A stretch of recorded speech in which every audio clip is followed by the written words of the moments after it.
it's just like in any relationship. I'm not going to ask to borrow your car, Amiee, when we've only spoken a few times. How do you know I'm not crazy? Exactly. You just, you really have to build that trust and build that relationship and get to know the person.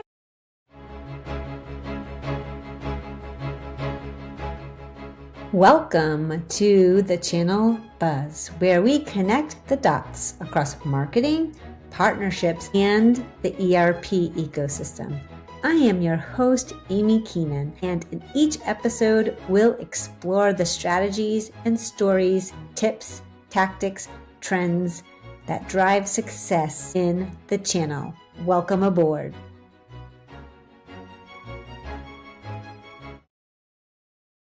Hey everyone, welcome back to another episode of the Channel Buzz podcast. I am your host, Amiee Keenan, founder of the ISV Society, and today I'm excited to welcome Kelly from Triumph to the show. She has extensive experience in partnerships, ecosystem growth, and partner engagement with a strong focus on building meaningful relationships that create long-term value for both vendors and partners. In today's conversation, we're digging into the human side of partnerships and what actually makes strong relationships last. But first, Kelly, can you share a little bit about yourself and let the audience get to know you? Sure. Hi, Amiee. Thanks so much for having me today. Yes. Hi, everyone. I'm Kelly Gindlesperger. I am a Orlando, Florida native, mom of two, married for 14 years. Outside of work, love to go on cruises, visit the beach, visit Disney with my family. But for work, I've been in technology about 14 years, and I've been managing partnerships for about 10 years. Seems crazy to think of, but I really enjoyed my time in partnerships. I started doing sales and technology and then sort of migrated over to partnerships because I wanted to keep those friendships, if you will. And in sales, you either make the sale or you don't. So they're either going to go to customer success or back to the top of the funnel. And then they sort of, go along their way. In partnerships, I get to keep my friends. Yes. So that's one of the reasons I like it so much. And I knew that's why we get along so well, because I love the warmer weather and Disney as well. So fortunately, I'm in Rhode Island, which I don't get the warmer weather very often, but it just makes it a great place to visit for you then. It does. It definitely does. Okay, so let's dive into our topics today. Very excited to chat with you about these. First up, let's talk about what partners value most in vendor relationships. Yes, great topic. So I think on paper, a lot of times vendors tend to look at, what's the return? What are we getting maybe from a revenue standpoint? How long is this relationship? What's in it for me? What's in it for me, right? A lot of times in business, it tends to be what's in it for me and what's in it for my organization.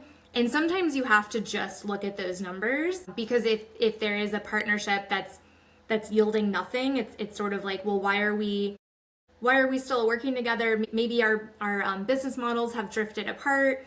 Maybe things have gone stale, and that's okay, because you've probably brought in some new partners that better align with your partnerships model and your business along the way. But I think outside of that numbers piece, I think that really it's the relationships that's going to keep things going, and it's going to keep things growing. For example, there's a few of the partners that I managed at my previous company. So I've been working with them for about 4 years, and kind of like just really growing those relationships beyond, I'm not talking about like texting on the weekends and stuff, but just like getting to know them. Are they a parent? Are they a dog mom? Are they a dog dad? What do they like to do for vacation? Just really understanding who they are, because just like, there's the saying, people like to buy from people that they like and people that they trust. I think the same goes for partnerships, and people like to partner and work with people that they like and trust. And so I think that when you truly know your partner and you know how they're measured, and don't be afraid to ask, right? Right. Hey, Jason, how is success defined for you over there? How can I help you? Because this is really great, but how can we make this successful for both of us? What does a successful partnership look like? And then how are you measured as an individual, right? Because I care about you and your success. And then just understanding more about them, right? I mean, so many of us are remote now. Yeah. So we're not wining and dining clients and partners over lunch and drinks at night as much as we used to, right? And I think it's important to truly get to know your partners outside of the bullet points for the meeting, which to be clear, oftentimes I will include some bullet points on catch up on the weekend. How was your vacation? Because it's important. Right, it is. I mean, we all have lives outside of work, so I mean, we should. And if yeah, you right. don't, We should. please take a beat and make that a priority. Exactly. Okay. Well, this is another good one. How do vendors stand out without overwhelming partners? Because we know partners are working with a million vendors and it can get crazy and overwhelming and they're just getting pulled in a million different directions. So it's so important to be able to not only make it valuable, but also stand out with and be valuable at the same time. It's kind of hard. It can be kind of hard. It can be. It can be. And I truly think it's not just about the numbers. Obviously, when someone is reviewing their partnerships and you're, if there's 100 partners and you're at the bottom, it doesn't matter if you know their dog's birthday.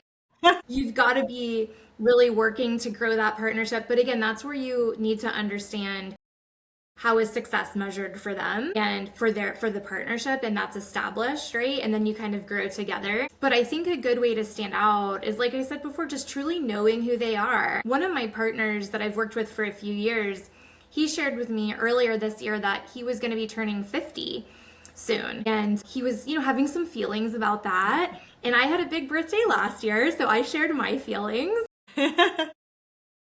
Can all relate to as people, right? Right. We feel a certain way about those bigger birthdays. And I sent him a birthday card in the mail, and that takes some planning, right? Because you don't get as much snail mail as you used to, likely. And he just really valued that so much that I had remembered, and it had been like months that we had talked about it.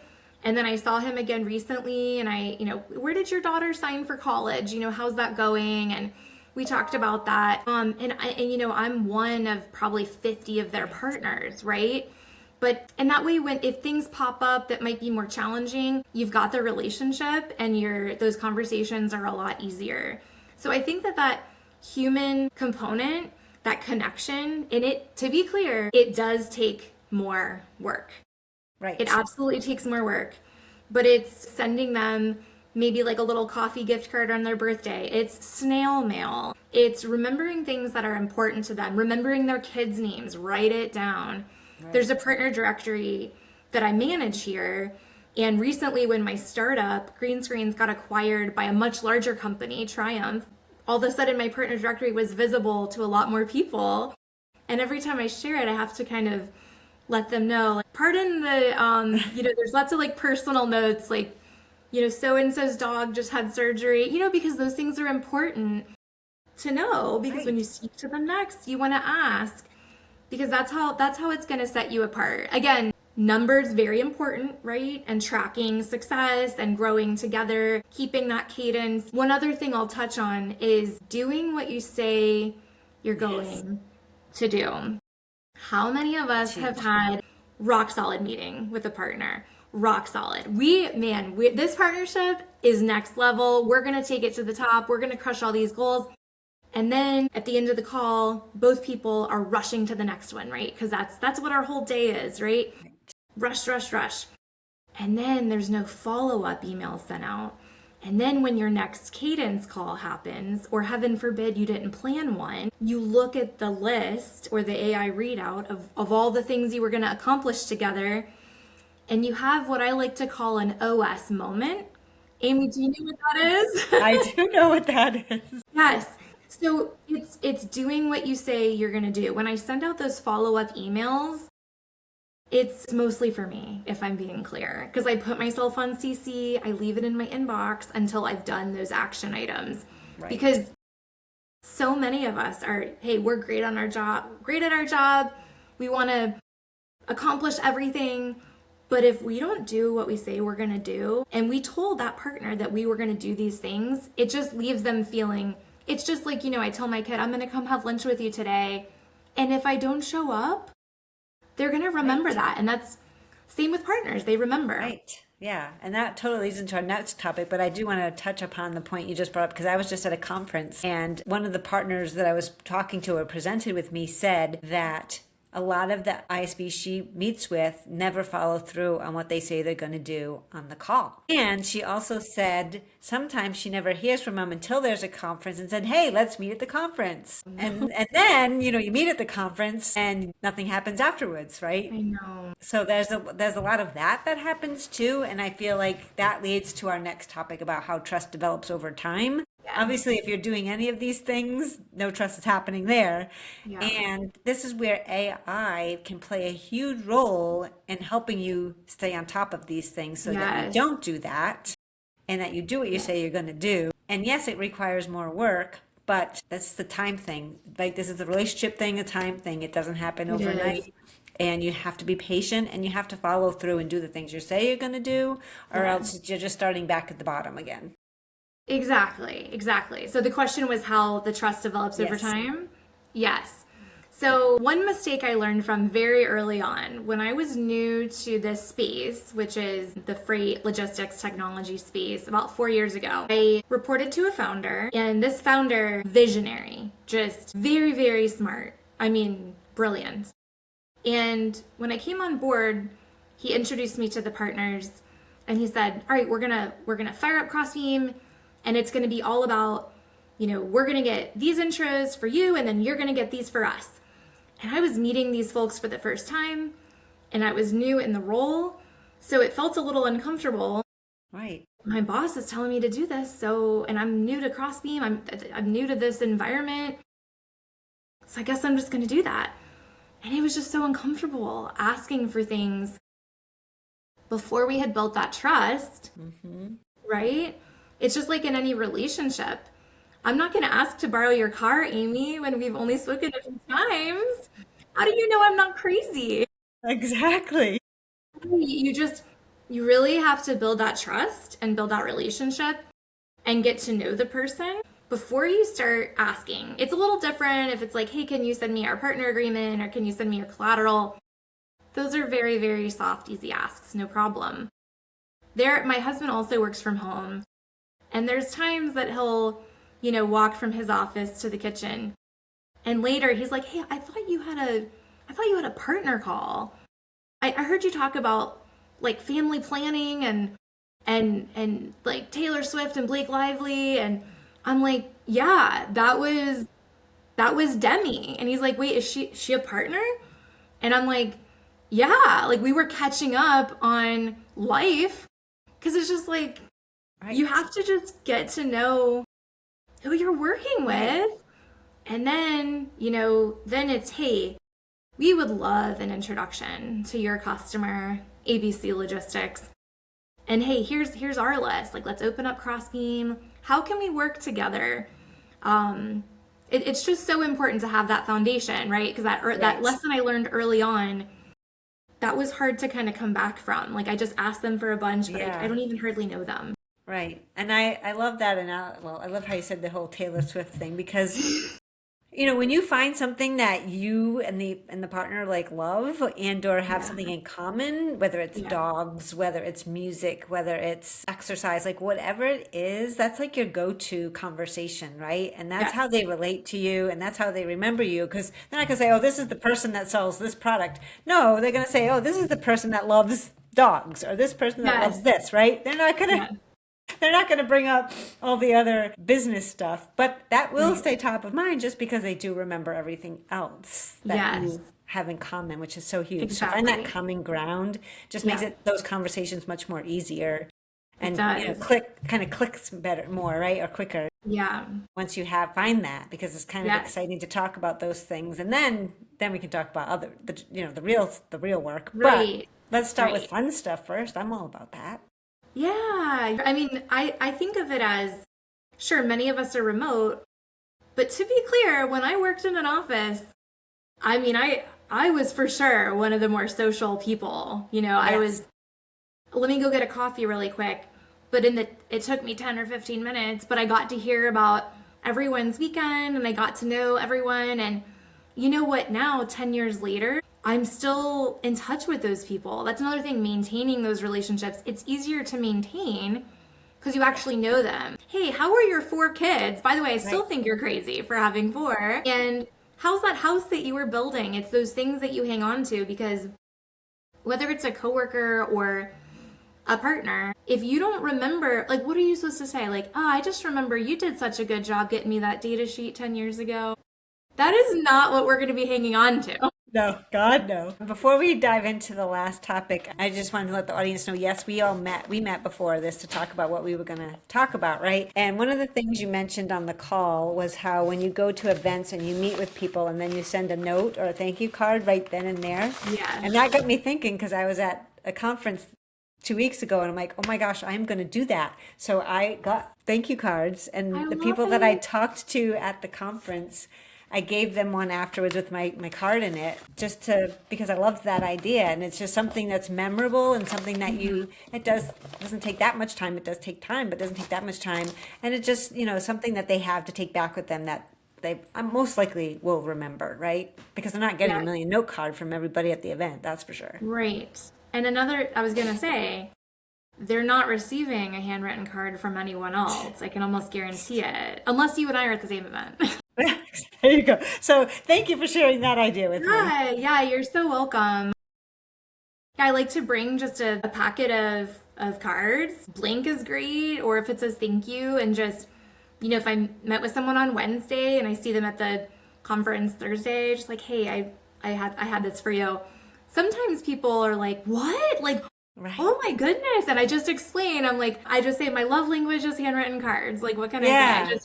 And it can be awkward, right? If after this call, hey, Amy, what's your home address? I'd love to just write you a card, right? Sometimes when people work from home, that can be a little Yeah. uncomfortable. It's a lot better to just hand it to them in person if you're going to be Right. seeing them.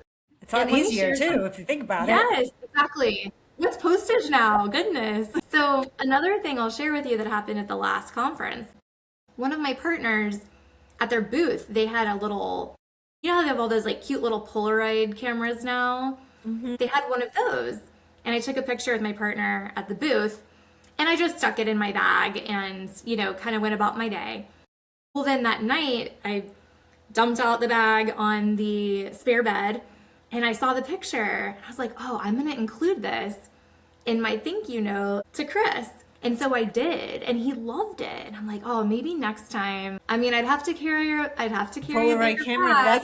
that's an awesome idea though. I Yeah. think that that's what I'm going to be doing next time I because love it. how many times are we printing pictures? And then it's something that they can just see, right? They probably put it on their desk or in a Right. drawer where they go often, Or and you then they'll post it thank on you. LinkedIn and it's there for 5 seconds, right? This is where it's Right. there in front of their face every day. So that's an Exactly, awesome idea. exactly. But I mean, it's those little things that take extra thought, extra cycles, extra work, but I truly believe that it's for the long haul, Yes. and just like you, right? For me, I'm in this for the long haul. I love partnerships. Me too. So who's to say a partner that I'm working with right now, in 5 more years, I'll probably still be maybe working with them, or maybe we'll be on the same team. Right. Who knows? So these relationships that we're building, when you're in a partner ecosystem, a lot of times people are moving around. I think it pays dividends over time for sure. Especially if you go from one company to a next, those partners will follow you, right? They And make your do. job so much easier at your next job, a company, because you've built that relationship and they trust you already. And now, hey, I'm going where you're going because I believe in what you're doing wherever you go, right? Exactly. Yeah, that's what happened to me when I Yeah. moved and I got to manage a lot of the same partners and I got to keep my friends. Yes, exactly. All right. Last but not least, Sure. what would cause partnerships to fade? I would say not following up, not doing your homework, right? You have those big ambitious calls and then there's no follow up. And that's sure you could say on both parties, but for me, I like to own that follow up email. I'm going to send out the follow up email with our next steps. Hmm. So even if all the next steps are on them, but I'm CCing myself so I can, maybe in a week, like, hey, like, did you have a chance to look at these? I see we're meeting again in a couple weeks, just wanted to keep this moving.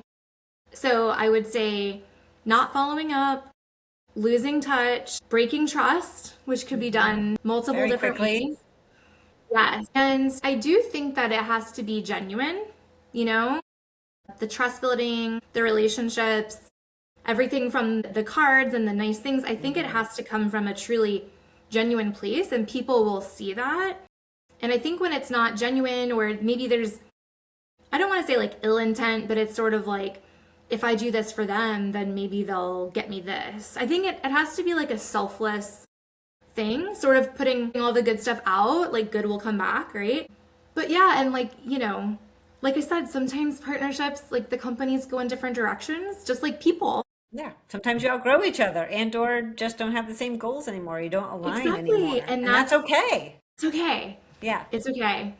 But yeah, I think partnerships is a great place to be, and as long as folks out there follow the sort of guidebook, right? To make those relationships and stand out. It takes more work, but it does pay off. I totally agree. Yep. That's a great way to end this wonderful session. Thank you for having me, Amy. This has been great. Yeah, so thank you everyone for tuning in. A huge thank you to Kelly for joining me today and sharing these honest insights around partnerships, trust, communication, and what really it takes to build that long-term relationship. If this episode gave you something to think about, make sure you subscribe, follow, and share the Channel Buzz with someone else in your ecosystem or team so that we can grow this podcast. So love that you were here. Kelly, thank you so much for sharing all of your insights. And thank you everyone for tuning in this time on the Channel Buzz. Have a great day. Bye.